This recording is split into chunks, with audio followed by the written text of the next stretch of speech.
Canada's income gap has reached a historic high in the first quarter of 2025, according to new data released by Statistics Canada. The findings show a growing divide between high and low-income households, raising concerns about the long-term implications for economic stability and social equity. The report, part of StatsCan's quarterly distribution of income accounts, indicates that the top 20% of income earners in Canada now control nearly half of all after-tax income, while the bottom 20% receive just over 3%. This disparity represents the widest margin since comparable data collection began in the early 1990s. The Gini coefficient, a widely used statistical measure of income inequality, rose to 0.352 in Q1 2025, marking a significant increase from 0.344 in the previous quarter and surpassing previous record levels. A higher Gini value indicates greater inequality. The agency cited several contributing factors, including persistently high inflation, stagnating wages in low-income sectors, and the disproportionate benefits of economic growth going to higher-income households. While some sectors, such as finance and technology, have continued to experience strong earnings, many Canadians working in retail, hospitality, and the gig economy have seen their purchasing power eroded.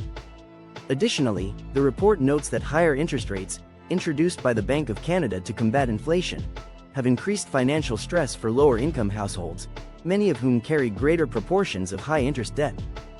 Meanwhile, wealthier households have seen gains from investments, real estate, and capital appreciation, further widening the income gap.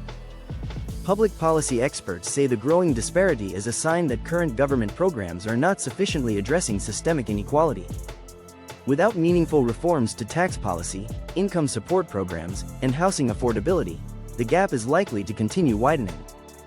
While the federal government has announced various affordability measures over the past year, including targeted benefits and housing initiatives, the report suggests these efforts have not been enough to counteract structural trends. Analysts warn that continued inequality could erode public trust and hinder long-term economic growth. Provincial trends also show wide variations. Urban centers like Toronto and Vancouver, where housing costs are particularly high, show even sharper disparities in disposable income.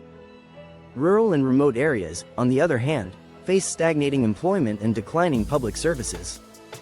StatsCan is expected to release further demographic details in the coming weeks, breaking down inequality trends by age, gender, and region. Early indications suggest younger Canadians and renters are among the most financially vulnerable.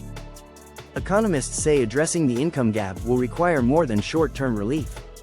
Broader structural changes, including progressive tax reform, investments in education and skills training, and stronger wage protections, are seen as key to reducing inequality over the long term. As the data sparks renewed national conversation, income inequality is likely to become a major issue in the lead-up to Canada's next federal election.